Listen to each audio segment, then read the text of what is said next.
Good Morning Business. Business Plan. Il est 7h45 sur BFM Business et sur AMC Découverte et on va parler de la mer. La France est le deuxième domaine maritime au monde et pourtant on n'a pas ce sentiment en France d'être une puissance maritime. On va en parler avec notre invité Christian Buchet, bonjour. Bonjour. Vous êtes le directeur du Centre d'études de la mer de l'Institut catholique de Paris, ancien secrétaire général du Grenelle de la mer. Vous avez écrit ce livre, Osons la mer, une révolution maritime pour faire de la France la première puissance économique mondiale. On n'y est toujours pas, on n'aime pas la mer en France. Alors, vous connaissez la phrase d'Éric Tabarly, la mer pour les Français, c'est ce qu'ils ont dans le dos lorsqu'ils regardent la plage. Alors, c'est de moins en moins vrai. On commence à se tourner enfin vers la mer et les politiques s'y mettent enfin. Parce que vous savez, dans les écoles de journalisme, à l'ENA ou ce qui ressemble à l'ENA, il n'y a rien sur la mer. Donc la mer pour les Français, ça se conjugue l'été, 3 semaines pour les vacances, c'est génial. Mais la mer, c'est... Le Grenelle de la mer l'avait bien montré, la mer contient, on n'a pas dit la totalité, ça aurait été péché par excès d'optimisme, mais la quasi-totalité des solutions pour un avenir mieux que durable, désirable, il y a tout. Et la France, de toute son histoire, n'a jamais été aussi grande qu'elle ne l'est depuis 1994, l'application d'un nouveau droit de la mer qui fait de la France le deuxième domaine maritime au monde, vous l'avez dit, 11 millions de kilomètres carrés, tout juste derrière les États-Unis, loin devant l'Australie qui est en 3e position, mais États-Unis et Australie, c'est par la taille de leur métropole, nous à 96%, c'est par l'outre-mer. Si bien qu'en fait, le domaine maritime français est le mieux ventilé au monde. Alors, c'est autant de... On va y mettre des éoliennes là, il y a une annonce du plan mer. Éoliennes et hydroliennes. Les hydroliennes, c'est mieux parce que c'est prédictible. Vous savez, il y a 15-20 ans, on croyait connaître 15 à 20% de la faune et de la flore sous-marine. Aujourd'hui, on n'en est plus là. Avec le développement de la métagénomie qui consiste à faire le séquençage, non pas de gènes isolés mais croisés, les microbiologistes marins considèrent qu'on connaît à tout casser entre 1 à 3% de la microbiologie. C'est-à-dire qu'en fait, la mer est une soupe dont on sait aujourd'hui que nous sommes issus. Donc sur le plan de la santé, sur le plan de la construction, sur le plan du tourisme, sur le plan de l'énergie, on pourrait y revenir, vous, la mer contient tout. On n'a pas cette vision de regarder la mer, l'utiliser, faire des productions dessus. On a donc ces assises dont on parlait, qui sont à Nantes, les assises de la mer, avec des annonces sur l'éolien, les hydroliennes. Ça suffit pas.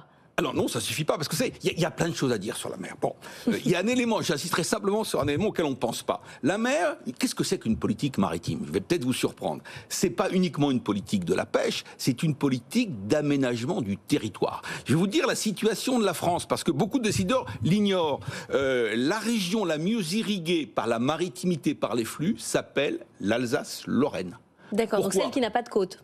Celle qui n'a pas de côte, sauf que c'est la mieux reliée, parce que le premier port français, il se trouve en Belgique, c'est le port d'Anvers. Je vais vous donner 2 chiffres terribles. Tout passe par conteneur en dehors du gaz et du pétrole. 2 conteneurs sur 3 qui rentrent ou qui sortent de France passent par Anvers, Hambourg et Rotterdam. J'ai pire, si vous prenez la région PACA avec Marseille en son cœur, deuxième port français, un conteneur sur 2 qui rentre ou qui sort de la région PACA passe par Anvers, Hambourg et Rotterdam. C'est-à-dire que plus une entreprise se décale de l'Alsace-Lorraine, plus elle est à la double peine. Elle a un surcoût à l'import et un surcoût à l'export. Attendez, je vois toutes ces boîtes qui vont se mettre près de Dunkerque, près du port de Marseille, justement pour capitaliser sur le port. Ça sert à rien, il faut les se mettre à Anvers. Ah oui, enfin, il faut national, il y a du potentiel, c'est qu'il ne faut pas baisser les bras, c'est qu'il faut considérer que nos ports marchent, notamment Anvers et Marseille et le Havre, bien évidemment. Mais le problème que nous avons, c'est que nos ports ne sont pas irrigués à l'intérieur des terres. Ah oui. C'est-à-dire qu'aujourd'hui, quelle est l'entreprise qui... C'est dans les terres que ça se joue, en fait. En fait, c'est le raccordement intérieur.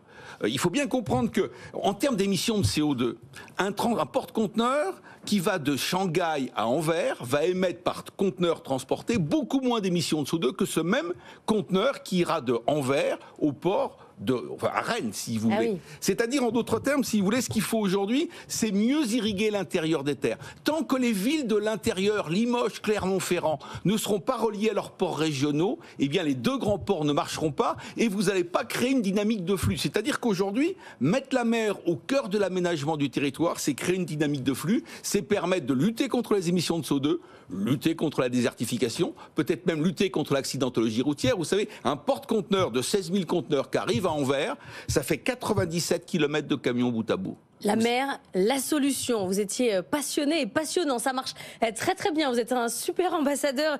Christian Buchet, on peut vous retrouver dans la librairie de l'Écho, Emmanuel Le Chypre, parce que vous l'avez reçu bien sûr pour ce livre, Osons la mer. C'est un des bouquins les plus passionnants qui est sorti au cours des 18 derniers mois. On renverse complètement les perspectives, en fait. Je ne sais pas si vous avez cité la fameuse phrase d'Éric Tabarly. Oui, on a commencé avec ça. Voilà. Qui est de moins en moins vrai, heureusement. Alors, et il y a celle de Richelieu. Nos souverains ont le goût salé de la mer qu'ils ont oublié. Ouais. Il est temps que nos hommes politiques s'y intéressent pleinement. Merci. Et courageusement. Merci beaucoup. Oui. C'était très intéressant et le bouquin est absolument passionnant. Merci beaucoup, Christian Buchet, à écouter, à réécouter en replay et en podcast tout de suite.